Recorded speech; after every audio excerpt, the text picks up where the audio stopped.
KoKo House League update, week 2. I'm gonna be quiet and I'm gonna be brief, because I think I woke up my son last time. I have a little feature this week, and I call it Show and Tell. First up, Andre 3000. Why? Because Andre 3000 had a monster game with 269 points, and probably the key reason why Yogurt Soju defeated Lula. I will point out, Rich, that you did bench Rivers, Jackson, and Barber, who all had monster games. Get with the program.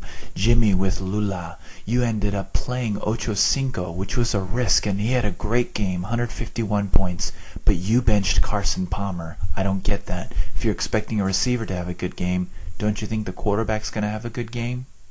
Next up, Debbie Does Dallas, a classic film. I say Debbie Does Dallas as in Dallas Clark, who had an insane game for a tight end.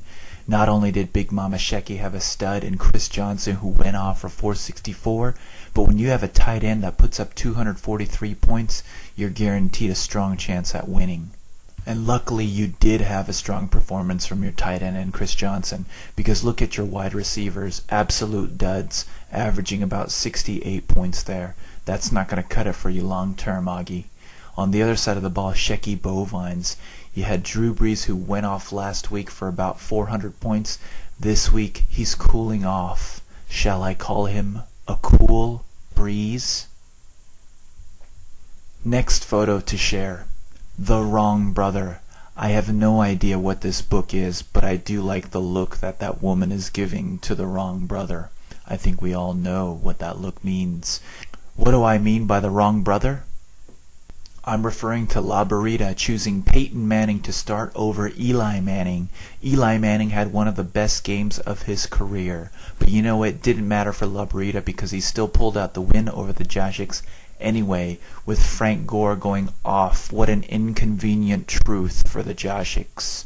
Frank Gore put up 366 points. And the Jashiks, it wasn't so much that he has bad players, he just puts the bad players in his starting lineup. The good players like Matt Schaub, who went off, was sitting on his bench.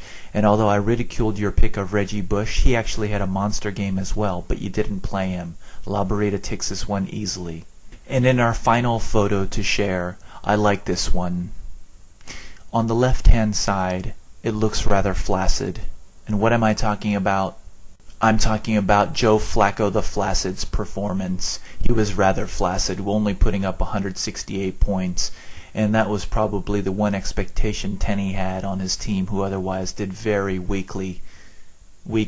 Probably weak is the adjective I'm looking for. You can see that they were all in double digits all across the board except for Ryan Grant. On the other side, the Duckbokis had a strong game with an average score of about 180 points from all of his skilled players, with one particular player, Mary-Kate and Ashley Colston, going off for 218 points. Marquez finally woke up. The other thing to point out about Business Time is that he benched Ronnie Brown, who went off for 200 points. Business Time loses this one. That concludes our update this week, folks. Sanjay, I still owe you for your request last week for being the high scorer.